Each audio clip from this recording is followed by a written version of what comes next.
Islamic speech مذہبی scholar حضرت مولانا عبدالغفور حیدری speech. نحمده ونصلي ونسلم على رسوله الكريم اما بعد فاعوذ بالله من الشيطان الرجيم بسم الله الرحمن الرحيم يا بني إسرائيل اذكروا نعمتي التي أنعمت عليكم وأني فضلتكم على العالمين صدق اللہ مولانا العظیم و صدق رسولہ النبی الکریم. عزیزان محترم، میرے عزیز سامعین، اس سے پہلے میں نے آیت نمبر 35 اور آیت نمبر 45 اور آیت نمبر 46 آپ کے سامنے بیان کیا، اور آج آیت نمبر 47 کا جو آئینہ تفسیر آپ کے سامنے مختصراً بیان کرتے ہیں. آج کے تفسیر کا جو عنوان ہے کہ بنی اسرائیل کے آباء و اجداد پر اللہ تعالیٰ کے انعامات، یعنی کہ بنی اسرائیل کے آباء و اجداد پر جو اللہ تعالیٰ کے انعامات اللہ تعالیٰ نے نازل فرمائے، آج ان کو یاد دہانی کرانے کے لیے اللہ تعالیٰ ارشاد فرماتے ہیں، یا بنی اسرائیل، اے اولاد یعقوب. اسرائیل حضرت یعقوب علیہ السلام کا نام تھا، ہم نے آپ کے سامنے پہلے بیان کیا. فرمایا کہ لَذْكُرُوا نِعْمَتِيَ الَّتِي، میری اس نعمت کو یاد کرو، انعمت علیکم، میں نے تم پر انعام کی، وَأَنِّي فَضَّلْتُكُمْ عَلَى الْعَالَمِينَ، تمہیں تمام جہانوں پر فضیلت دی ہم نے. فرمایا کہ اے یعقوب کی اولاد، میرے وہ احسان یاد کرو جو میں نے تم پر کیے تھے، اور یہ کہ میں نے تم کو جہاں کے لوگوں پر فضیلت بخشی، تمام لوگوں کے اوپر آپ کو ہم نے فوقیت دیا، آپ کو شان دیا اور آپ کو مان دیا. آیت نمبر 47 میں بنی اسرائیل کے آباء و اجداد پر جو نعمت اللہ تبارک و تعالیٰ نے انعام کی گئی، اس کا ذکر ہو رہا ہے کہ ان میں سے رسول ہوئے حضرت نبی علیہ السلام تک، یعنی حضرت عیسیٰ علیہ السلام تک بنی اسرائیل سے نبیوں کا سلسلہ چلا. یعقوب علیہ السلام سے لے کر حضرت عیسیٰ علیہ السلام تک تمام نبی جو آئے نا بنی اسرائیل سے آئے. فرمایا کہ ان پر ہم نے کتابیں بھی اتاری تھیں، آپ کے آباء و اجداد جو نبی بن کے آئے ان پر ہم نے کتابیں نازل کی، جیسے کہ توریت جو نازل ہوئی موسیٰ علیہ السلام پر، وہ بھی بنی اسرائیل میں آئے تھے. داؤد پہ زبور نازل کی ہم نے، عیسیٰ علیہ السلام پہ ہم نے انجیل نازل کی، بہت سے نبیوں پر ہم نے صحیفے نازل کیے، ان کے زمانے کے دوسرے لوگوں پر مرتبہ دیا، جو دوسرے قوم رہتے تھے، دوسرے جو آئے نا وہاں کے بستیاں اور ذاتیں جو وہاں رہتی تھی، ان سب پر ہم نے بنی اسرائیل تجھے فوقیت دی. فرمایا وَلَقَدْ أَخْتَرْنَاهُمْ عَلَىٰ عِلْمٍ عَلَى الْعَالَمِينَ، یعنی انہیں ان کے زمانے کے اور لوگوں پر ہم نے علم میں بھی فضیلت دی. اور لوگوں کو کم علم دیا، بنی اسرائیل کو ہم نے علم میں فوقیت دی. اور فرمایا کہ وَإِذْ قَالَ مُوسَىٰ لِقَوْمِهِ يَا قَوْمِ اذکروا نعمت اللہ علیکم اذ جعل فیکم انبیاء وجعلکم ملوکا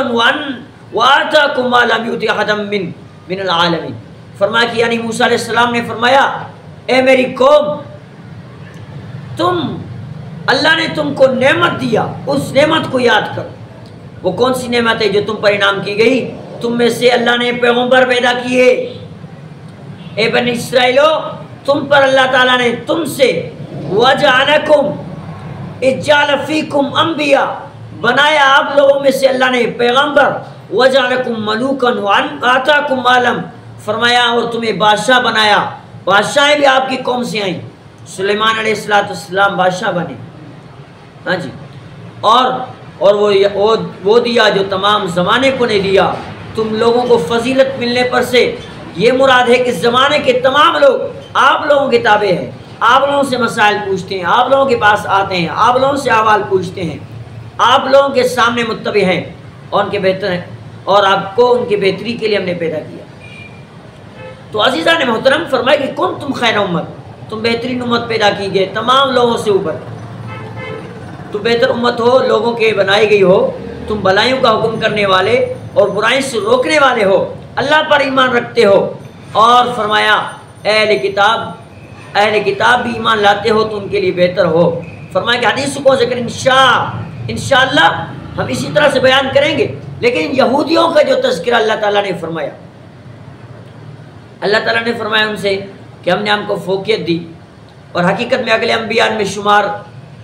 جو پہلے کچھ ایسے انبیاء ہیں ان میں شمار نہ تھے، حضرت ابراہیم علیہ السلام اور نبی علیہ السلام جو ان سب کے بعد میں ہوئے، لیکن تمام مخلوق سے افضل تھے، اور جو تمام اولاد آدم کے سردار ہیں نبی علیہ السلام، دنیا میں بھی اور آخرت میں بھی۔ نبی علیہ السلام کو یہ فوقیت اللہ تعالیٰ نے دی، یہ مقام اللہ تعالیٰ نے دیا، تو فرمایا جو فضیلت اللہ تعالیٰ نے دی تھی تو اسی فضیلت کے بنا پر وہ جو ہے جلتے تھے، وہ کہتے تھے کہ نبی علیہ السلام کی اتنی فضیلت کیوں ملی ہے۔ عزیزان محترم، اس آیت میں اللہ تبارک و تعالیٰ نے بنی اسرائیل کو ان کے آبا و اجداد کے اوپر جو انعامات نازل کیے، ان انعامات کو نازل کیا اور ان کا ذکر کیا اور ان کو یاد دہانی دلایا کہ آپ کے اوپر اللہ تبارک و تعالیٰ نے اتنی بڑی نعمتیں اللہ تعالیٰ نے کی ہیں، تو آپ پھر کیوں جو ہے نا پیچھے ہٹ جاتے ہو، آپ آگے بڑھو۔ اللہ تعالیٰ نے ارشاد فرمایا کہ بنی اسرائیل یعنی کہ اس سے مراد زمانے کے لوگ ہیں، اور ہر زمانے کے لوگ اس لوگوں کے ایک عالم ہیں، یعنی کہ نبی علیہ السلام کے دور میں وقت میں ایسے لوگ بھی تھے جو یہودیوں کے بڑے عالم تھے، توریت ان کو یاد تھا، زبور کے عالم تھے۔ اللہ تعالیٰ نے انبیاء ان سے بنایا۔ ان کا خلاصہ یہ ہے کہ دوسروں کے لیے شرف نہیں کہ بھئی اوروں کے قوموں میں انبیاء نہیں آئے، آپ لوگوں کے قوموں میں انبیاء آئے۔ آپ لوگوں کے قوموں میں جو ہے نا، جیسے کہ آج کل کوئی کہتے ہیں یار آپ کا قوم کتنا اعلیٰ ہے، آپ کا قوم کتنا بالا ہے کہ آپ کی قوم میں عالم زیادہ ہیں، آپ کی قوم میں حافظ زیادہ ہیں، آپ کی قوم میں قاری صاحب زیادہ ہیں، تو اس قوم کی عزت کی جاتی ہے کہ عالم زیادہ ہیں اس قوم۔ تو فرمایا کہ آپ کی قوم سے تو اللہ نے انبیاء بنائے، آپ کی قوم میں بادشاہ بنائے، آپ کی قوم کو اللہ نے علم سے نوازا، تو آپ پھر کیوں نبی علیہ السلام کی بات کو نہیں مانتے ہو؟ آپ کو چاہیے، آپ لوگوں کے پاس علم زیادہ ہے، آپ لوگوں کو اللہ نے فوقیت دی ہے، آپ لوگوں میں سے اللہ نے انبیاء بنائے، تو آپ نبی علیہ السلام کی تابعداری کریں، اور نبی علیہ السلام کی ہی جو ہے نا آپ ہر موڑ پہ آپ جو ہے نبی علیہ السلام کی مدد کریں، نصرت کریں، اور اپنے علم کو سامنے رکھ کر اوروں کو نبی علیہ السلام کی طرف بلائیں۔ لیکن آپ نبی علیہ السلام کی اجوا کرتے ہو، آپ نبی علیہ السلام کی گستاخی کرتے ہو، آپ نبی علیہ السلام کا ان سب سے پہلے آپ ہی نبی علیہ السلام کو نہیں مانتے۔ واللہ عالم بالصواب، یہ سب کا مطلب ہے کہ نبی علیہ السلام کو اللہ تعالیٰ فرماتے ہیں میرے محبوب صلی اللہ علیہ وسلم سے کہہ دیجئے کہ آپ کے اوپر ہم نے بڑے انعامات نازل کیے ہیں، ان انعامات کو ضائع مت کرو۔ اللہ کریم سے دعا ہے رب العالمین ہم سب کو عمل کرنے کی توفیق عطا فرمائے۔ وآخر دعوانا الحمدللہ رب۔ ہمارے تمام اسلامک ویڈیوز کو دیکھنے کے لیے ہمارے چینل کو سبسکرائب کریں اور گھنٹی کی بٹن کو دبانا نہ بھولیں تاکہ تمام ویڈیوز بر وقت آپ کو پہنچتے رہیں۔